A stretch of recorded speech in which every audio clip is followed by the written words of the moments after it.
hacer la presentación y comenzamos con con el curso y con la primera clase del curso. Nosotros estamos aquí con el doctor Pablo Acuafresca, staff del equipo de la Fundación DAISIM, y con Rodrigo Díaz, fellow de la Fundación, y por supuesto con nuestro webmaster, Nico Quattrini, que es el que hace que todo esto sea posible.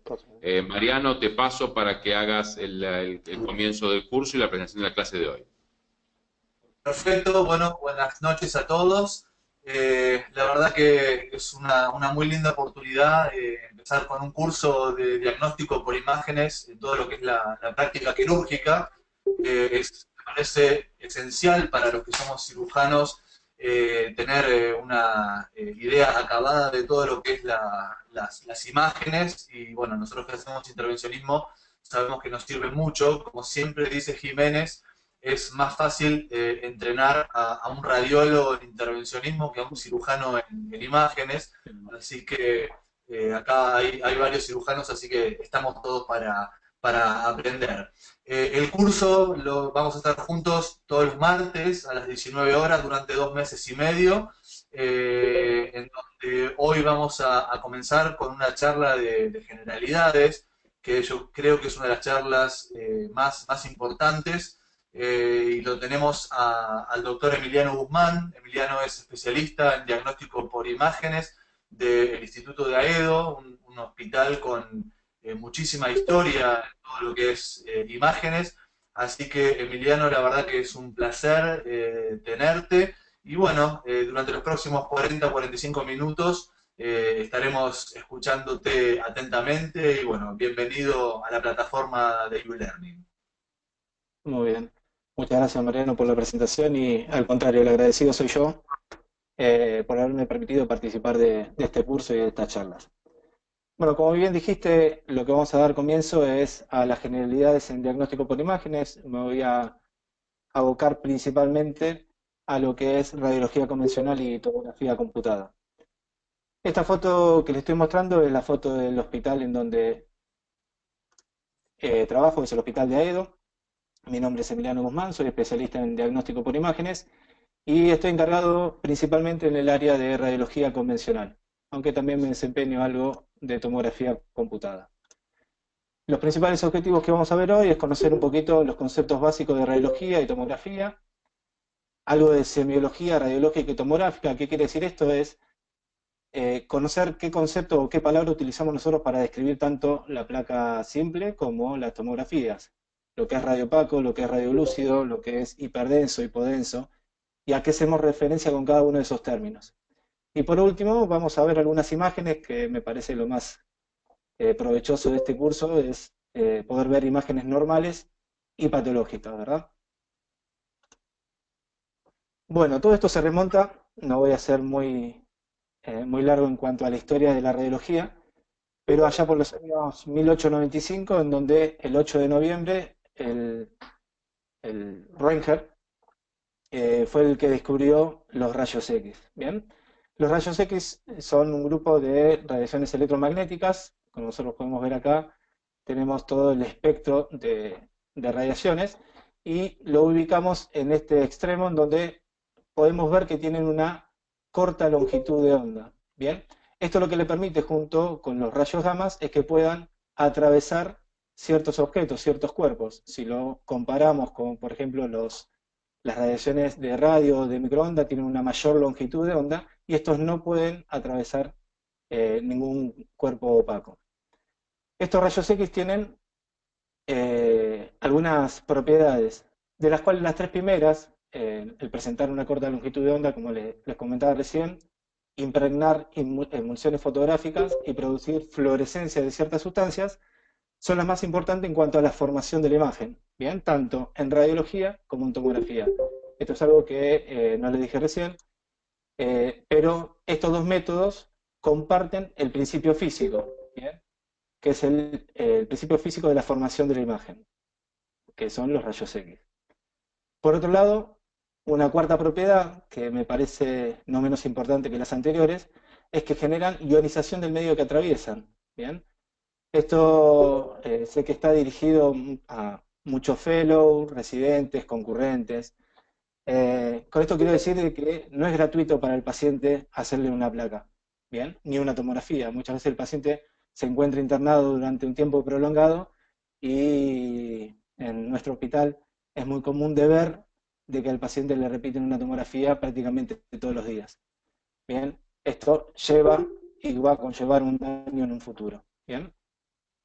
Por otro lado, el fenómeno de absorción que tiene la materia que va a atravesar los rayos X va a ser la base física de la imagen que nosotros vamos a obtener tanto en radiografía como en tomografía computada.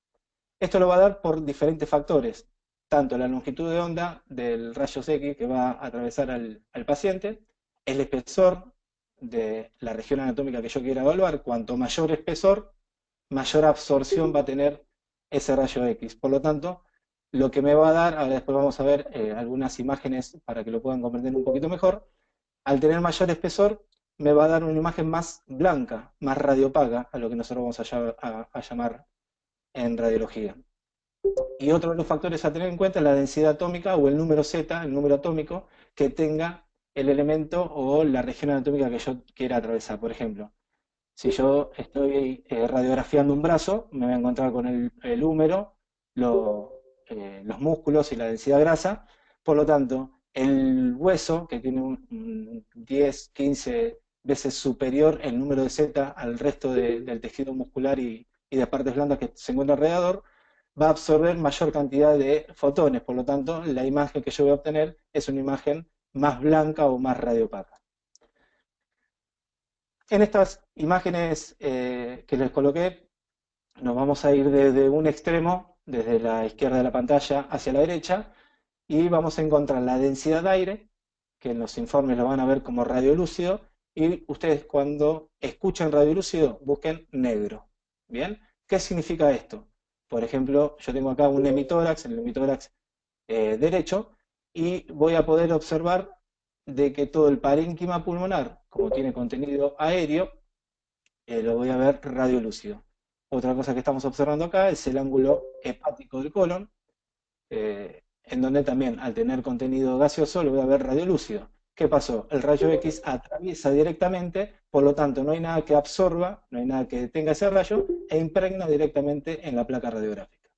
Si me voy al otro extremo de las imágenes, me encuentro con un antebrazo, con una placa de osteosíntesis, y veo que la placa tiene una densidad metálica, obviamente, y el hueso una densidad ósea también radiopaca. Estas dos estructuras van a absorber mucha cantidad de fotón, por lo tanto no atraviesa esta región y no puede impregnar la placa radiográfica. Por lo tanto yo lo estoy viendo radiopaco, densidad metal y densidad ósea, si alguno lo quiere llamar de esa manera. Entre medio de estos dos voy a ver una variada, si se quiere, gama de grises.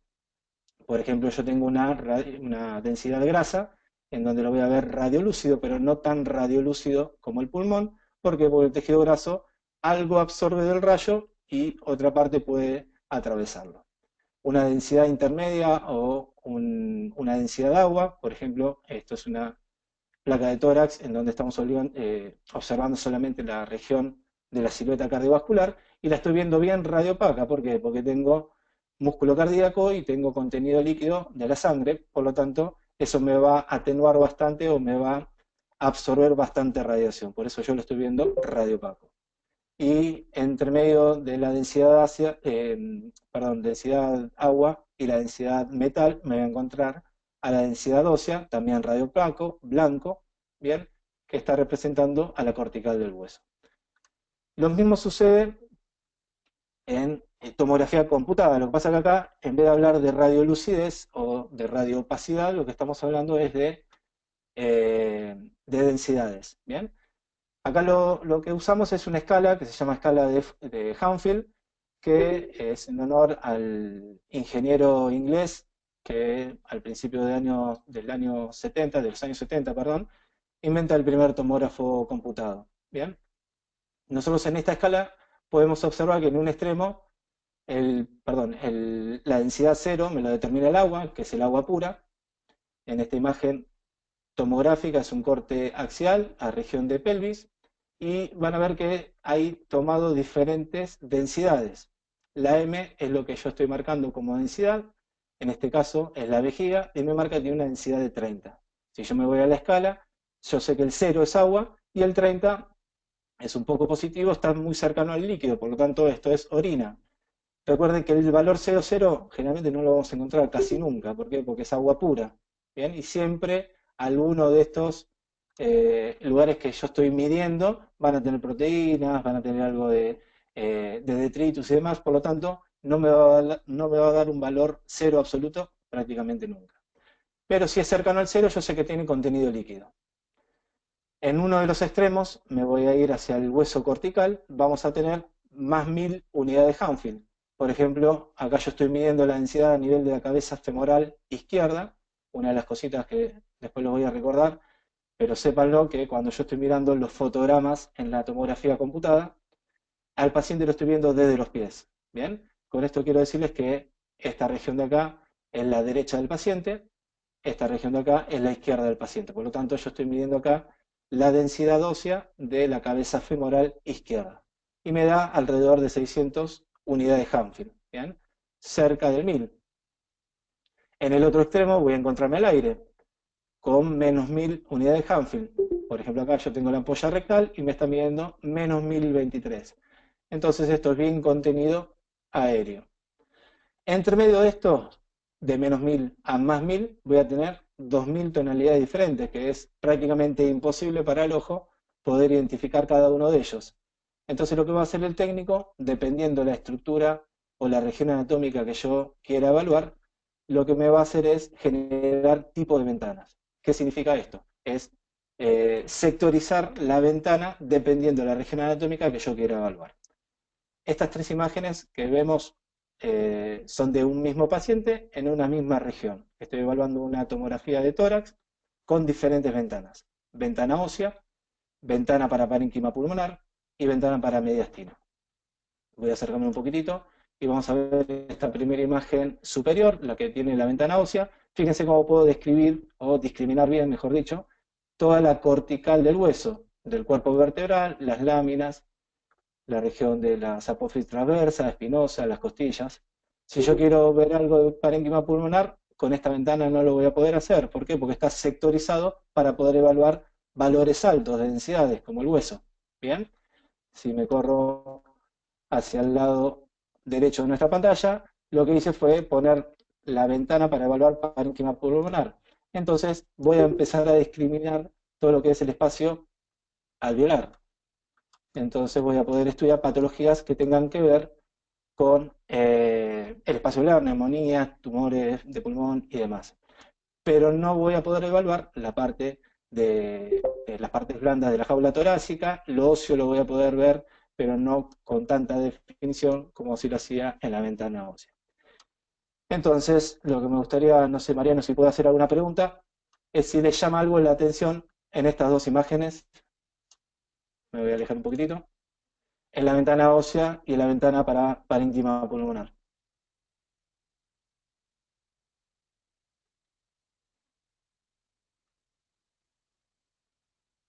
Perfecto, a ver si alguien responde la pregunta de Emiliano.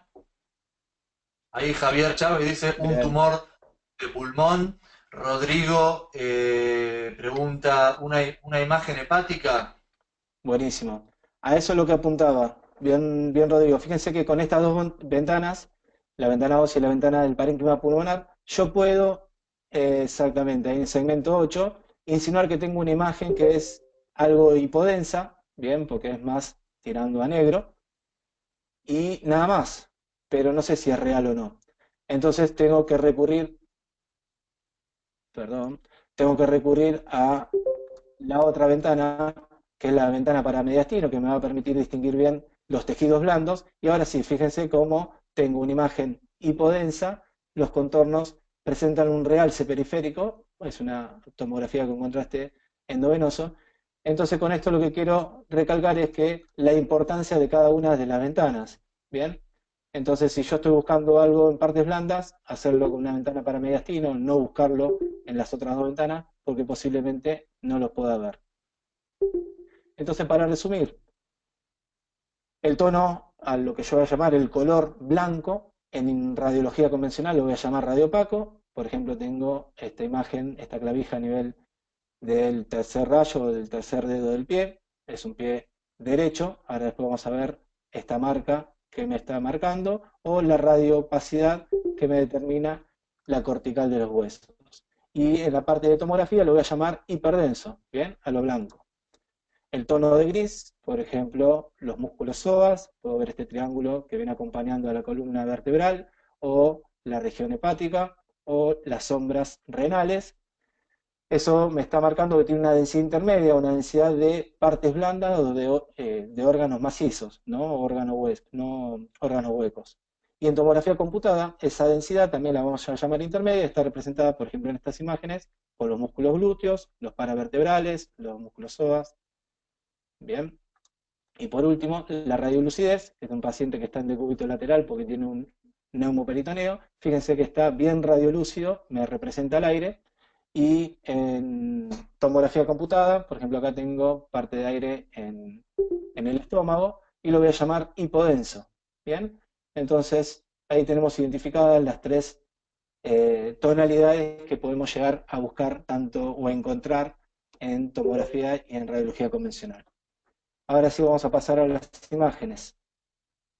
Estas son dos radiografías, nosotros lo llamamos par radiológico. ¿Bien? Es un tórax frente o póstero anterior. Veo que hay gente que es de otros países de Latinoamérica que tenemos que empezar a acostumbrarnos nosotros a leer las órdenes con radiografía de tórax póstero anterior o radiografía de tórax lateral. Nosotros lo llamamos frente y perfil. Y lo que les decía hace un ratito, poder identificar la marca. Esta marca es una D de derecha, o lo pueden encontrar una R, de right en inglés, y lo que me está marcando es la derecha del paciente. Bien, es muy importante que esté la placa marcada, porque en este caso conocemos la anatomía, sabemos que el corazón está orientado hacia la izquierda, por lo tanto este es el hemitórax derecho. Pero si yo tuviera una patología, una destrocardia o un situs inverso, es muy importante que sí esté identificado a la derecha del paciente. Para ustedes creo que es muy importante, no es lo mismo punzar algo que esté a la derecha que a la izquierda, espero no equivocarme, o operar un riñón derecho o un riñón izquierdo. Creo que es muy importante que esté bien identificada a la derecha o a la izquierda del paciente. Y cuando nosotros colocamos la placa en un negatoscopio, ya quedó en el olvido el negatoscopio y prácticamente está todo digitalizado, es como si estuviéramos viendo al paciente enfrentado a nosotros, ¿bien? Una imagen especular, por lo tanto esta es la derecha, mi izquierda es la derecha del paciente. Generalmente cuando leo una placa lo hago o de afuera hacia adentro o de adentro hacia afuera, no interesa. Lo que sí importa es que lo hagamos de cualquiera de las dos maneras, pero que lo hagamos. ¿Bien? Lo que hacemos con esto es recorrer toda la placa y poder y disminuir a no cero, pero disminuir prácticamente a cero el error en cuanto al diagnóstico. Podemos identificar el mediastino, la silueta cardiovascular, y de ahí empezar a evaluar los campos pulmonares. Yo lo hago en forma comparativa, primero los ápices, la región media, la región inferior, y después lo hago cada uno de los hemitórax bajando en zigzag, como para ver si hay alguna de las imágenes que me llaman la atención y poder compararlo con el hemitórax contralateral para saber si es normal o patológico. También evaluar la región costal, la jaula torácica, toda la región de partes blandas. Si notan, esto lo puse como una placa normal, que si bien es una placa normal de tórax, esta es una chica jovencita, tengo sombra mamaria, pero del lado izquierdo no lo tengo. Bien, era un síndrome de Poland. Había una agenesia de glándula mamaria. Bien, hay una agenesia de glándula mamaria izquierda.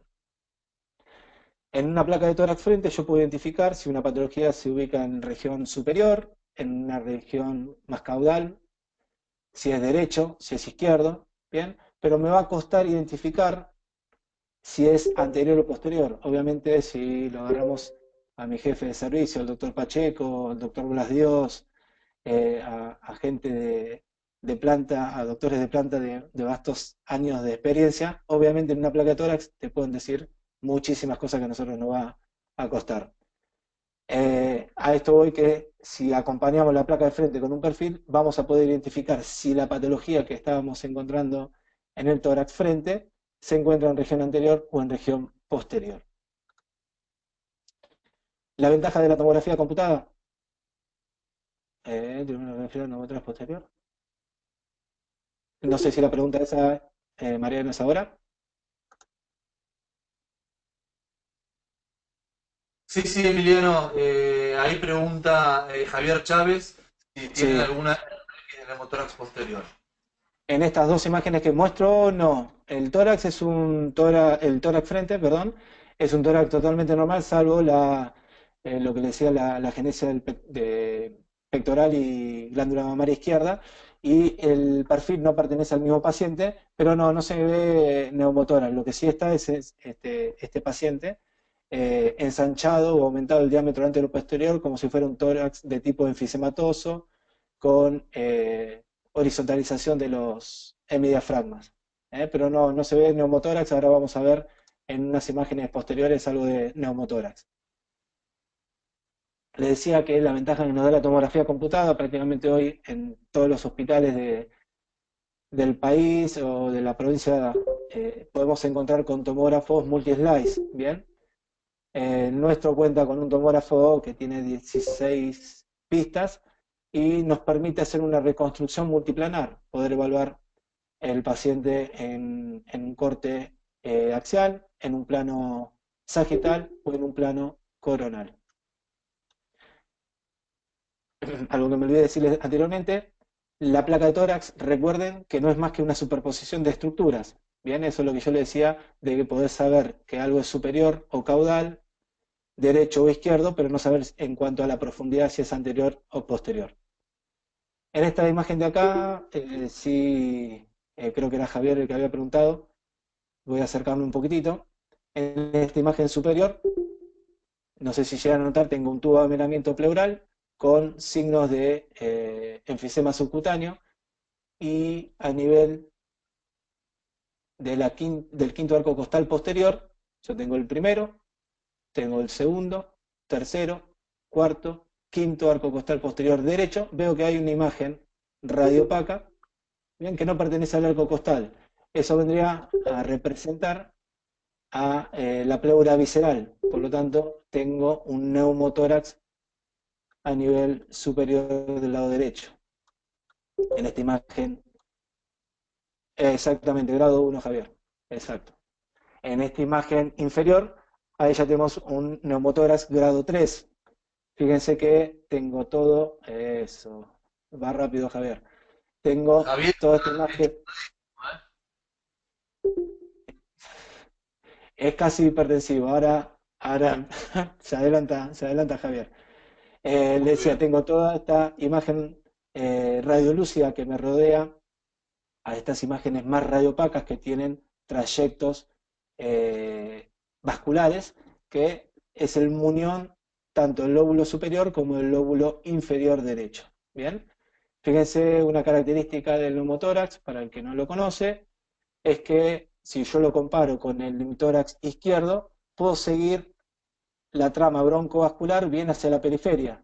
Bien, en cambio, en el lado derecho, donde yo tengo neumotórax, acá eh, no tengo trama. Por lo tanto, este aire se encuentra en cavidad pleural entre la pleura parietal y la pleura visceral, que la tengo aquí dobladita.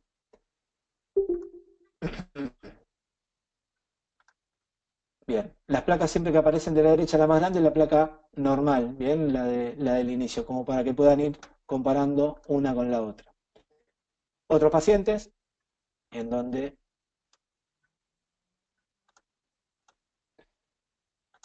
en la imagen superior me encuentro con un hidroneumotórax. Fíjense que tengo nivel hidro, lo que está abajo y es más denso, más radiopaco. Si yo lo comparo con el corazón, tiene prácticamente la misma densidad. Esto es lo que me está marcando que corresponde al líquido.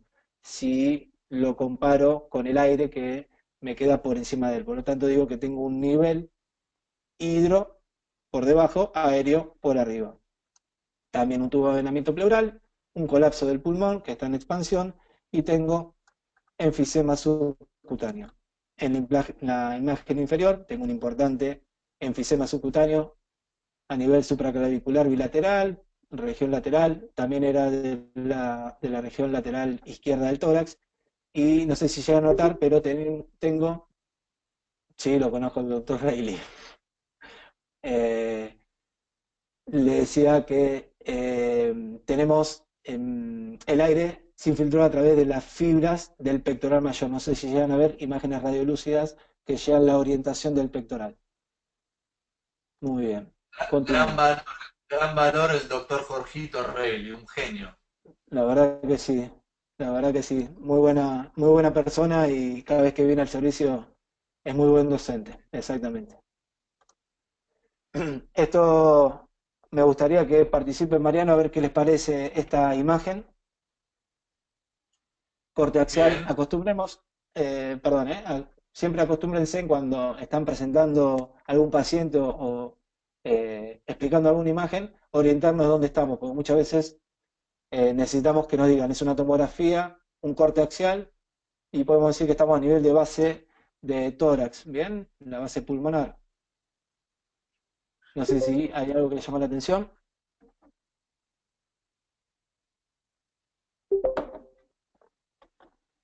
¿Ven algo ahí? Javier, Rodrigo, que estaban participando muy activamente. Tenemos gente de Bolivia, de Paraguay, de todas las provincias de aquí de Argentina. Ahí Rodrigo dice una hernia No, no, diafragmática. eh, no sé, no me parece. Igual ahora está apuntando, me parece que no. Eh, yo tengo acá el esófago, no lo veo muy abierto, yato, como para pensar en una hernia. Vamos a pasar a la siguiente imagen. Le va agregando algo más. A ver, me parece que no. Uno podría pensar que esta imagen que tengo acá, derrame pleural, ¿le parece? Leve derrame. Bien, puede llegar a ser. Ahora, si yo tuviera la posibilidad de comparar o de medir las densidades, como hice cuando hablamos de la escala de Hanfield, me voy a encontrar con que esta densidad no es parecida al líquido. ¿Para qué apunto esto? Para decirles, acuérdense siempre utilizar las diferentes ventanas y los métodos que me permite la tomografía computada. Por ejemplo, este es el mismo paciente, la imagen que estábamos viendo anteriormente es una ventana para partes blandas o para mediastino, y esta siguiente imagen es una, es, no está neumonectizado, está, perdón, es el mismo paciente que vimos anterior, la placa de tórax, es un neumotórax hipertensivo, exactamente. Y lo que nosotros estábamos viendo acá abajo, que pensábamos que era el derrame pleural, es el colapso del lóbulo inferior del pulmón derecho. ¿Bien? Fíjense que es la misma imagen que no estábamos, llegó a TAC, sí, por suerte, y también llegó al tubo de adenamiento y anduvo bien. Vemos el desplazamiento del mediastino hacia el lado izquierdo, bien, por eso decimos que es un neumotórax hipertensivo. La importancia de las ventanas. Otros pacientes. Vemos una línea bien radiopaca que divide el pulmón y de este lado, por fuera de esa línea, le encontramos al neumotórax. Tengo nivel, es un hidroneumotórax del lado derecho y un derrame pleural del lado izquierdo. En esta imagen de abajo, un paciente que nos tocó en el hospital, paciente que está acostado en tabla de raquis, politraumatizado con un velamiento, lo podemos escuchar como velamiento, o radiopacidad completa del hemitórax izquierdo. Y esto está asociado, si uno empieza a mirar los arcos costales posteriores del lado izquierdo, a múltiples trazos de fractura. Sí, tenía contusión, pero además tenía un hemotórax, un neumohemotórax izquierdo. Exactamente, está velado todo el seno costal y prácticamente todo el pulmón, todo el hemitórax izquierdo. Ventana pulmonar, ventana para partes blandas. Sí, también, totalmente inestable, tenía múltiples trazos de fracturas. Si quieren volvemos a la imagen. Emiliano, Tenía, el que, sí, que preguntó sobre el tórax inestable es el profesor Bruno Pereira, uno de Ajá, los, él es de Brasil, es uno de las personas que más experiencia en trauma tiene en bien. Brasil y es presidente del curso, así que bienvenido Bruno. Bueno, gracias Mariano por la presión que me has metido. Eh, sí, profesor, tiene múltiples trazos de fracturas costales y en la región lateral también, sí, se comportó como un tórax inestable. Seguimos, cortes axiales de tomografía, ventana pulmonar y ventana para partes blandas o mediastino, en donde podemos ver en la ventana para tejido pulmonar, sospechar de que en la región posterior podemos encontrarnos con líquido. Entonces hacemos una ventana o le pedimos al técnico que nos copie una ventana pulmonar, exactamente, tengo un derrame pleural bilateral y fíjense cómo nos cambia esta densidad. ¿Por qué? Porque tengo el pulmón colapsado acá entre medio. ¿Bien?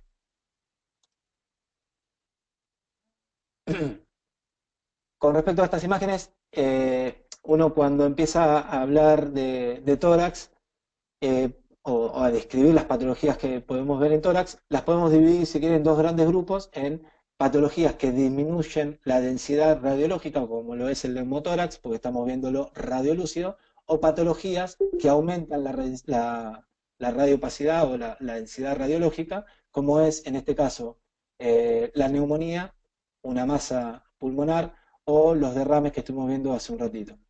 Entonces, si miramos la imagen superior, es una radiografía de tórax frente, es un paciente joven, siempre acostumbramos a mirar cómo están los huesos, si son huesos eh, con signos de osteoporosis. Este es un paciente jovencito, es un niño, y podemos observar un área radiopaca con algunos trayectos tubulares más radiolúcidos. Ese es un signo característico, se llama signo del broncograma aéreo, y lo que me determina es que la patología asienta sobre exactamente una condensación, asienta sobre el espacio alveolar. Bien, por lo tanto la vía aérea se encuentra permeable, está bien, no está la patología ahí. Este caso es una patología, perdón, es una neumonía, y en la imagen de acá abajo, en la inferior, nos encontramos con una masa a nivel del lóbulo inferior derecho.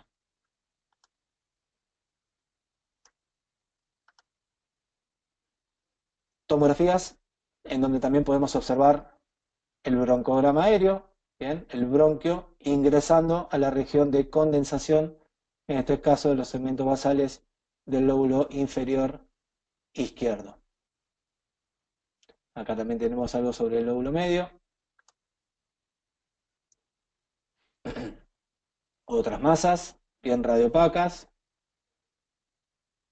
Y yo acá le puedo pedir un perfil, o mejor dicho, tenía un perfil de este mismo paciente, en donde vemos que la masa más inferior se encontraba sobre el lóbulo inferior y esta superior está haciendo, proyectándose sobre el ilio a nivel del hemitórax derecho, perdón, hemitórax izquierdo. Nos vamos a acercar un poquito, veo otra imagen también nodular, varias imágenes nodulares. La misma tomografía de este paciente. Fíjense, esto representaría el broncograma aéreo. Por eso, el broncograma aéreo, si bien es un signo característico de la neumonía, no es patognomónico, ¿bien? Porque puede haber otras patologías que pueden llegar a tenerlo. ¿Bien? La imagen nodular que veíamos en el hemitórax izquierdo, en la radiografía, es esta imagen de acá. Pasamos un poquito a abdomen, ¿les parece? ¿Alguna pregunta con respecto al tórax que quieran volver?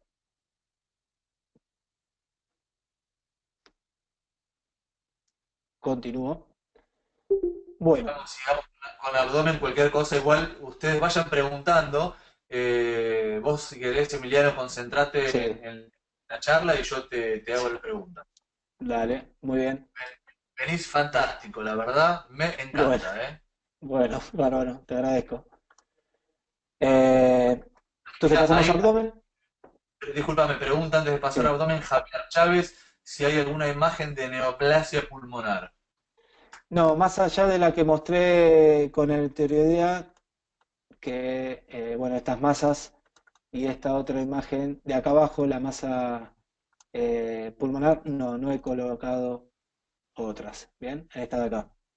Pero bueno, si querés, Mariano, me comprometo y te envío algunas imágenes que encuentre y se la podemos enviar a los chicos o colgarlo de alguna manera en el sistema. Dale, Co- perfecto. Sigamos con el abdomen. Muy bien. Continuamos con la placa de abdomen. Acostúmbrense a mirar todo el abdomen en general y a identificar que hay muchas cosas. A mí cuando empecé en esto de radiología, eh, decía, ¿cómo pueden ser que vean tantas cosas en algo que son todas manchas negras y grises y blancas? Bueno, uno tiene que saber que este cambio de densidades entre un plano muscular, el tejido graso y el líquido y lo óseo, es lo que me permite a mí identificar cada una de las estructuras. Por ejemplo, acá marqué algunas de las más importantes, las que se ven habitualmente, no digo siempre. Por ejemplo, el músculo psoas, si yo retiro las líneas, tengo la columna lumbar y alrededor de ellos veo dos triángulos de densidad intermedia, acuérdense, una densidad muscular que viene en descenso y va divergiendo, ¿bien? Desde la columna hacia el lateral. Los músculos psoas, si subo y me lateralizo hacia la derecha, puedo empezar a ver que hay todo un reborde por debajo de los arcos costales y comienza a subir. ¿Bien? Ahí lo que yo tengo es el hígado. Continúo. Entre el hígado voy a ver que hay otra imagen que viene por aquí, se va por acá, es el riñón derecho, porque puedo ver dos órganos que son macizos entre el hígado y el riñón, si prácticamente tienen la misma densidad. Recuerden que entre el hígado y el riñón está el espacio de Morrison y está separado por tejido graso. Entonces, ese tejido graso es el que me va a permitir diferenciar que esto es hígado y estas estructuras que aparecen acá, tenemos el riñón derecho y el riñón izquierdo del otro lado. Esta estructura que Emiliano, aparece, diga, te escapó un cachitito, una pregunta de Fernando Martínez que sí, pregunta qué detalles técnicos tenés sí. en cuenta para clasificar a una RX de abdomen como buena. Bien, principalmente es poder ver los psoas. Bien. Y otra cosa que tomamos en cuenta, más allá de que siempre la placa tiene que estar completa, ¿bien? Si yo pido una radiografía de tórax que no le dije antes, fíjense que tengan los ápices pulmonares y que tengan las bases completas, que no esté cortada, para no perdernos si tiene un derrame pleural. En el caso de abdomen, lo mismo. Yo tengo que llegar a ver parte de la cúpula diafragmática, todo depende del largo, de la longitud que tenga el paciente, y poder ver bien la sínfisis pubiana. Bárbaro. Una de las estructuras que yo tengo que lograr ver son los músculos psoas y tengo que prestar mucha atención a algo que le iba a decir recién, es los espacios parietocólicos. Fíjense, yo tengo acá dos columnas, si se quiere, que son más radiolúcidas, ¿bien?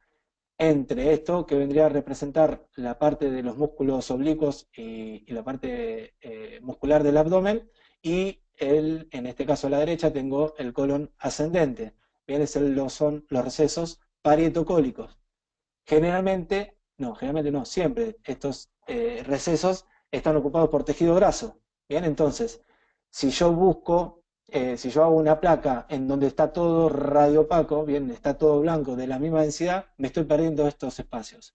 ¿Y qué pasa en estos espacios? Si yo tengo líquido libre, ahora después vamos a ver algunas imágenes, yo tengo líquido libre, tengo ascitis, estos espacios se van a ocupar, por lo tanto, los voy a dejar de ver. Yo creo que esas estructuras son los que uno tiene que buscar y mirar principalmente para ver si una placa técnicamente está bien hecha o no. Unas Bárbaro. Y cositas, ahí sí, Ricardo nos pregunta cuándo se puede alterar la imagen de los psoas. ¿En qué patología calculo yo que te está bien. preguntando Ricardo? Bueno, toda patología muscular o, por ejemplo, de la columna de este paciente recién por ahí leí que habían puesto una escoliosis. Recuerden algo que, bueno, este es un paciente joven, es un paciente adolescente. Acá yo tengo unas líneas que me están marcando de que todavía no está, no tiene una osificación completa de las crestas ilíacas, ¿bien? Y para poder evaluar que el paciente tenga una escoliosis o no, lo tengo que hacer de pie, tengo que hacer un espinograma que se llama. Lo que yo tendría que buscar es que tengan prácticamente el mismo espesor un psoas que el otro, ¿bien? Si veo alguna imagen, recordar que de los riñones, los trayectos ureterales van descendiendo por los músculos psoas, entonces si yo busco alguna obstrucción o alguna imagen litiásica, poder verlos bien, la densidad en forma completa de los. Exactamente, el borramiento de los psoas también lo podemos ver cuando tengo líquido acítico. Bien, no sé si contesté la pregunta eh, del alumno. Excelente, Bueno, digamos. continúo. Un poco para recordar cómo son las estructuras huecas que vamos a ver en el abdomen a nivel del estómago. Si bien lo podemos estudiar mejor con un estudio que es contrastado, con una seriada gastroesofágica, o perdón, una seriada esófago-gastroduodenal, recordar que tienen pliegues a nivel del estómago, las austras sobre el colon transverso estamos viendo acá, parte del colon ascendente, y en esta imagen que tenemos al costado tenemos las válvulas conniventes del intestino delgado. Bien, la diferencia entre las tres estructuras del sistema digestivo. Esto que tenemos acá se los puse principalmente para eh, tratar de ayudar un poco a mejorar el pedido de las tomografías. Es algo que sucede mucho en nuestro hospital, tanto en la parte ambulatoria como en el internado. Uno quiere la tomografía ya, es verdad, pero recuerden que para poder evaluar correctamente una tomografía de abdomen, nosotros lo tenemos que preparar bien al paciente. ¿Bien? Esta preparación es para el contraste oral. Fíjense que nosotros tenemos una botella de 1 litro de agua y le voy a poner un contraste, una botellita de contraste que tiene 50 mililitros en ese contenido de litro.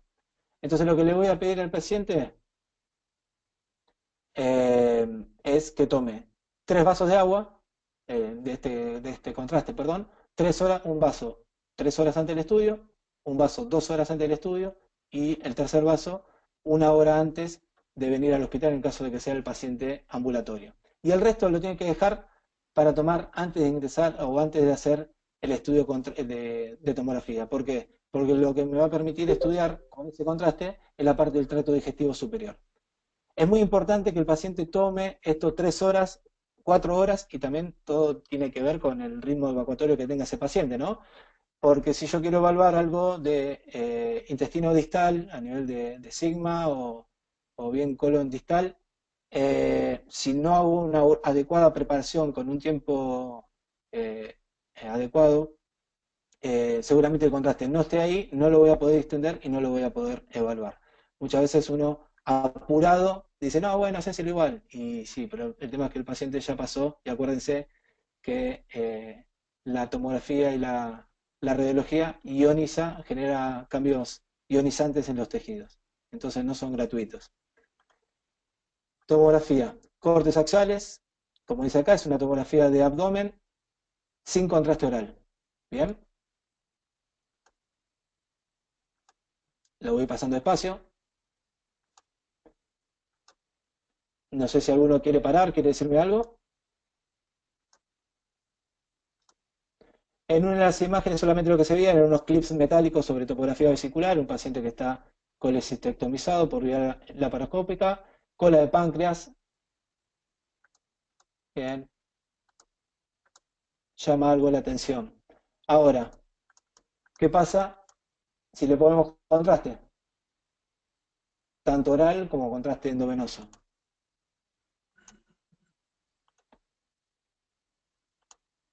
Algo en retroperitoneo. Ahí me va gustando.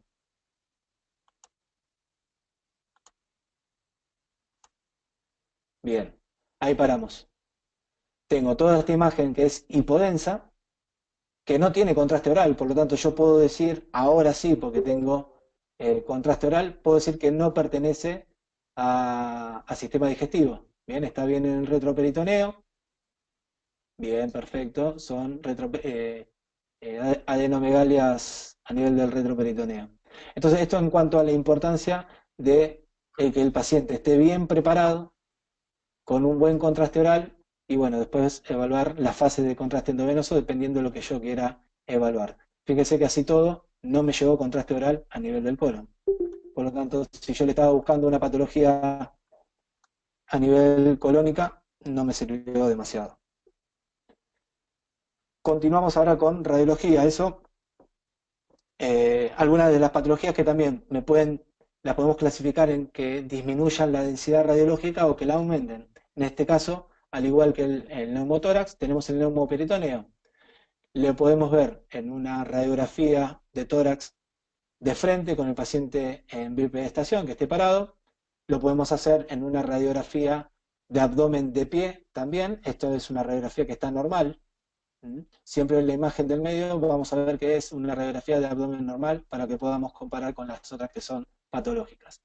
Y en la imagen de la derecha es una imagen perteneciente a una radiografía de abdomen en decúbito lateral. El paciente está puesto de costado y el rayo es horizontal.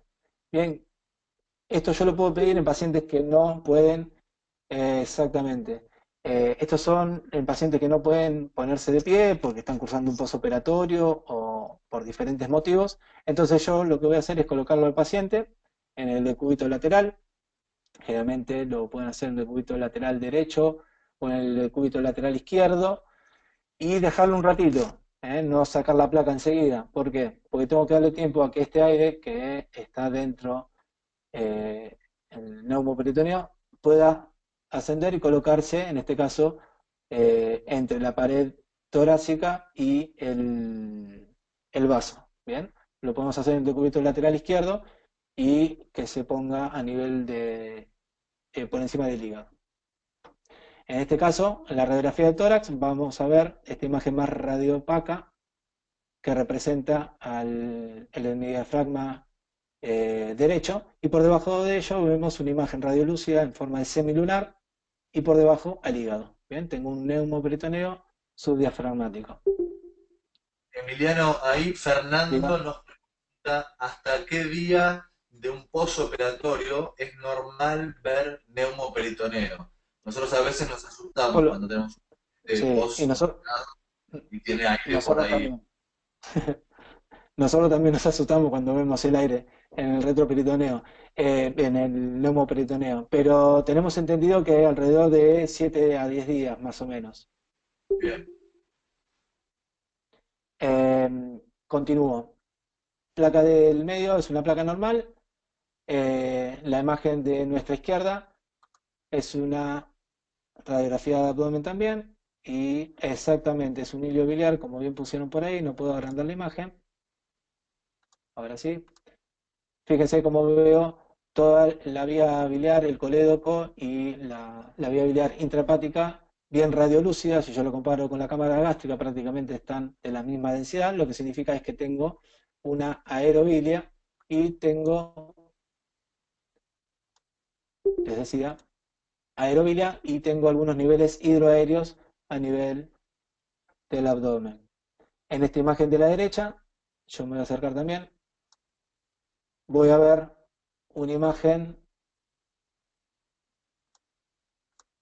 a nivel de fosa ilíaca derecha, es una imagen radiopaca, es una imagen que si yo lo comparo con el tejido óseo, es un lito bien, eh, ahora se me fue la palabra, de un paciente con un síndrome fosa ilíaca derecha, eh, y bueno, ahora se me fue la palabra de la cabeza, pero tengo la imagen radiopaca a nivel de la topografía eh, apendicular. Imágenes en tomografía computada, no es el mismo paciente, pero de aerobilia, vía biliar intrahepática derecha e izquierda, en un corte coronal. Estos son cortes axiales, fíjense que es bien hipodenso. Este paciente también tiene algo de coprolito, muchas gracias. Tiene algo de neumoperitoneo, si veo por delante del reborde hepático.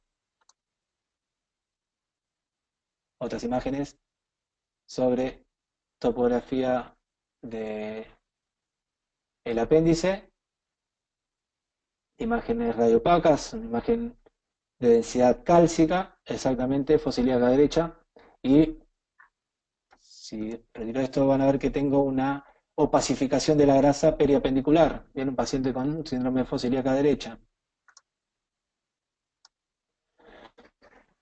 Bueno, algunos de los signos que yo tengo que buscar, signos radiológicos, bien, de radiografía, para poder saber si tiene una obstrucción de intestino delgado, es, o mejor dicho, son los siguientes: distensión gaseosa, distensión de las asas intestinales proximales a la obstrucción. Voy a tener pacientes que tengan niveles hidroaéreos, va a haber una reducción o ausencia del gas o del aire a nivel del colon. Todo esto depende, es una reducción en el caso de que sea una obstrucción parcial y la ausencia completa en el caso de que yo tenga una obstrucción completa. Otro signo característico que pueden llegar a ver es el patrón en escalera, que son las asas. Ahora tengo unas imágenes para que lo vean, cómo están orientadas las asas de intestino en forma de escalera. La imagen en collar de perlas, bien, como tengo acá, diferentes burbujas dentro de las asas de intestino, acompañado de niveles hidroaéreos. Este es el collar de perla, y en esta radiografía de abdomen vemos el patrón en escalera. Bien, la orientación en forma paralela de las asas intestinales que también están distendidos por contenido gaseoso. Esto lo puedo ver también en tomografía, ahora después se lo voy a mostrar. En esta imagen de la izquierda vemos un hilo paralítico en donde tenemos distensión tanto de asas de intestino delgado como todo el marco colónico bien distendido. En cuanto a tomografía computada, ¿qué signos o imágenes tengo que ir a buscar para determinar si el paciente está con una obstrucción de delgado? Es que las asas de intestino estén dilatadas, que tengan un diámetro mayor de 25 milímetros. En este caso pueden o no acompañarse de niveles hidroaéreos. Y lo mismo que para radiología convencional, la obstrucción puede ser completa o parcial, y eso lo vamos a determinar dependiendo del colapso que tenga del colon. Imágenes en corte axial, tomografías de abdomen. Fíjese la gran distensión que tengo de las asas intestinales, tengo niveles hidroaéreos, y estas burbujas que yo veo acá gaseosas son las que me van a determinar en una placa de abdomen el collar de perla. Bien.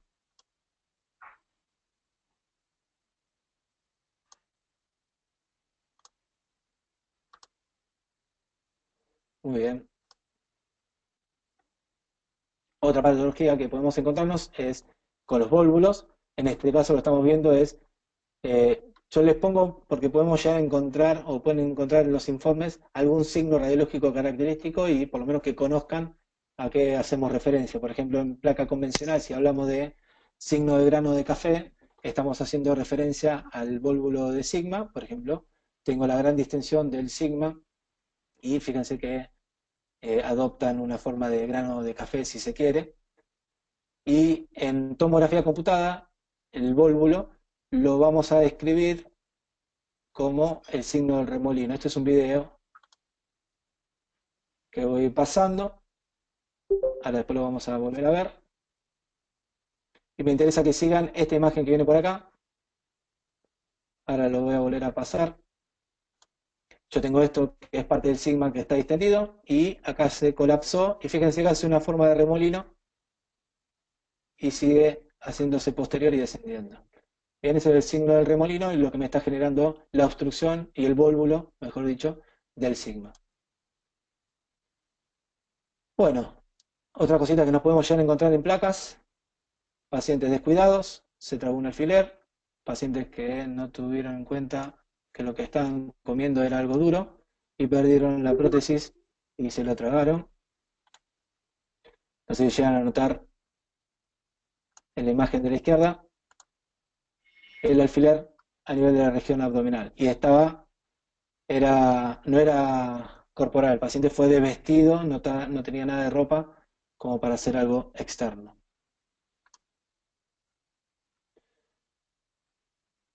Muy bien. Estas dos imágenes sí me parece que son importantes. Una de las preguntas que hicieron al principio en cuanto a la técnica, ¿qué tengo que buscar para saber si, más allá de si está bien hecho o no, si hay algo que es patológico? En la imagen de nuestra izquierda, la que estoy señalando ahora, es una radiografía de abdomen, de pie, en donde vamos a ver que en la región central hay una gran masa de densidad intermedia, bien, bien, es un tumor abdominal, un tumor gigante abdominal, que me está generando compresión y desplazamiento de las asas hacia externo y hacia superior, bien, está desplazando todo, exactamente, por lo tanto yo tengo que sospechar de que en esta región algo estoy teniendo. Como dijeron ustedes bien, un tumor grande, que sea líquido, y puede ser, pero sea un líquido que esté contenido. Ahora, si yo miro puede ser retroperitoneo, si yo miro el lateral y busco los recesos paritocólicos, como le dije al principio, fíjense, ahí está un poquito más, y se pixeló la imagen, pero tengo toda esta columna radiolúcida lateral al colon. Bien, por lo tanto, no es líquido que estuviera libre. Ahora, si yo me... ¿Sí? Bueno. Si yo me fijo en la otra imagen, fíjense que hay una radiopacidad que es más periférica, y lo que me está haciendo es centralizar las asas de intestino. Están todas las asas juntas en la región centroabdominal. Y perdí todo lo que es los recesos paritocólicos, como lo puedo observar en esta placa normal o en esta placa de acá. Acá sí yo tengo líquido acítico. Y fíjense que tengo borramiento de los psoas, como así también lo tengo en esta placa.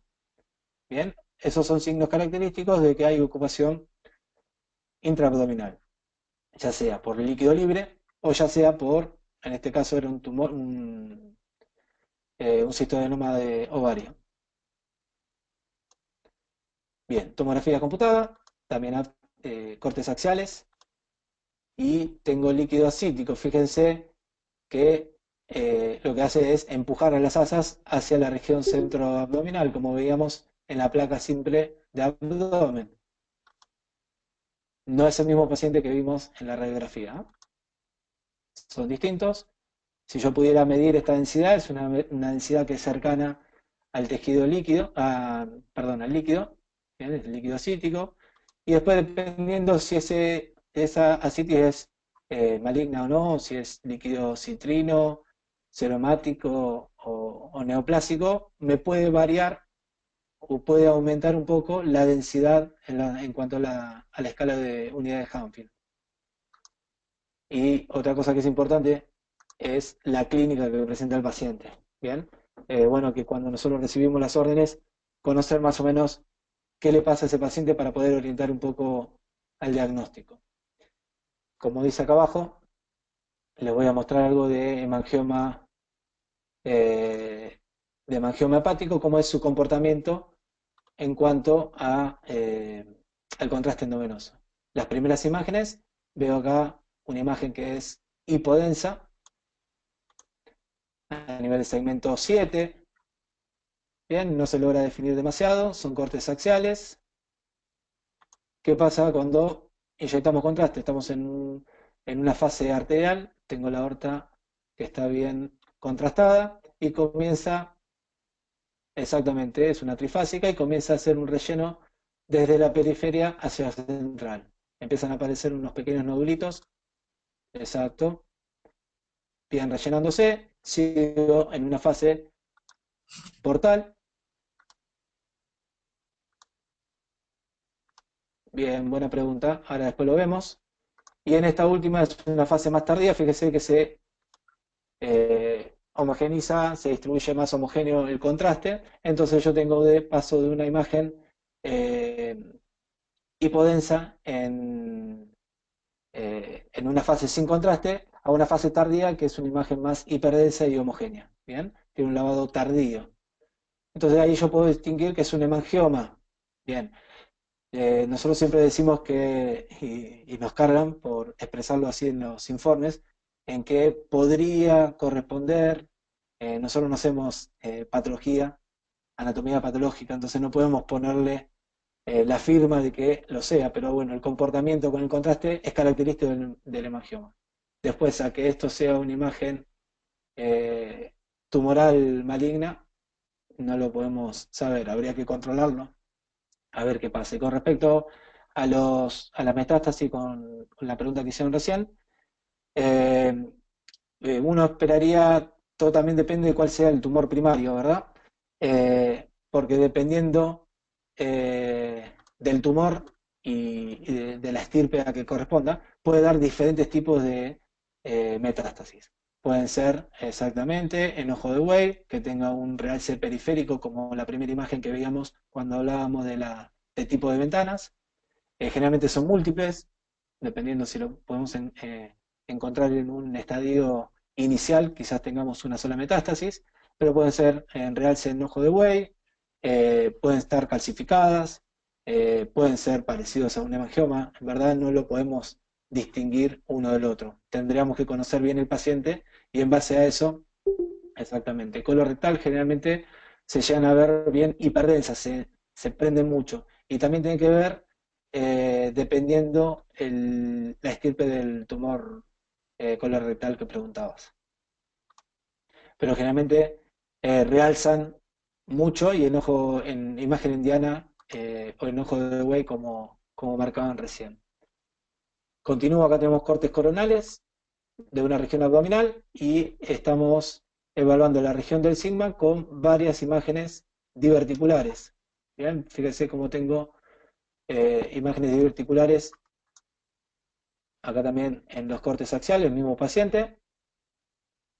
Y si uno mira esta imagen, dice, bueno, pero tiene opacificación de la grasa que se encuentra alrededor. Podría sospechar de que hay algún proceso más inflamatorio. Pero si vuelvo a la imagen anterior, esa corresponde a parte de la vejiga. ¿Bien? Entonces tendríamos que tener toda la imagen completa como para quedarnos tranquilos y decir que esta imagen no es una opacificación de la grasa, sino que era parte de la vejiga. Tumor de colon derecho, fíjense cómo hay engrosamiento parietal del colon ascendente. Acá sí tenemos opacificación de la grasa. Otra imagen, bien característico.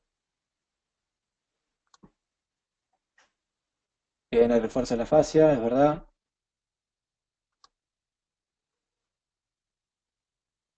Las adenopatías sí se ven. Si uno tuviera, creo que en esta imagen podemos lo podemos saber. Hay engrosamiento parietal, hay opacificación de la grasa. Vuelvo a la imagen, tengo engrosamiento. Acá podemos ver mejor el engrosamiento parietal del colon y toda la opacificación de la grasa adyacente. Habría que ver estas imágenes si son vasculares o son algunas de las adenopatías. ¿Mm? Hay estrechamiento de la luz, exactamente. Bien característico del tumor de colon. Y en esta último paciente comienza a encender, es una tomografía, cortes axiales, con contraste oral y contraste endovenoso. Fíjense, tengo acá parte del riñón. Algo de patología renal que no vimos.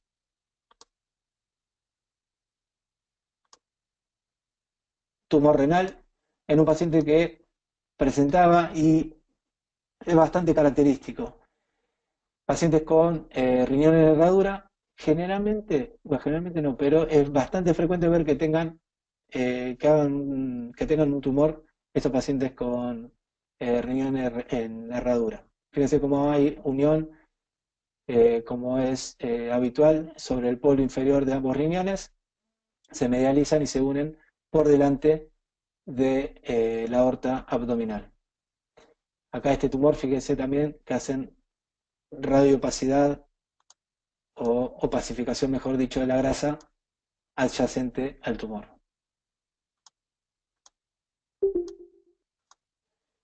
Muy bien, muchas gracias. Bueno, Emiliano, la verdad, impresionante la calidad de la clase, las imágenes que has mostrado. Sinceramente, felicitaciones, hemos aprendido muchísimo y por más que vos decís que no hacen anatomía patológica, hay algunos de ustedes que parece que tienen Sí, 400 en los ojos porque ven tal absolutamente cual, todo, las imágenes. Así tal que cual, bueno, sí. nos hemos pasado 5 minutos. Queda tiempo a ver para una pregunta más y cortamos. Obviamente a Emiliano le vamos a contar para futuros cursos porque la verdad que fue impecable, te felicito. No hay ningún problema, la verdad que fue un placer, me gustó mucho. Bueno, entonces, Emiliano, quedamos en contacto. Mira, acá Jorge pregunta, ¿quiere ver mamografía en un futuro? Bueno, seguramente vamos a mostrar, hay una charla que es de gineco, así que seguramente que es la última charla, Bien, alguna imagen va a haber. Bueno, Emiliano, nuevamente, muchísimas gracias. Nosotros nos vemos el martes que viene, en muy donde bien. los doctores Luis Blanco y Andrés Limardo nos van a hablar de toda la correlación anatómica con cabeza y cuello. Bueno, muchísimas gracias Mariano, muchas gracias doctor Jiménez también por haberme permitido participar del curso.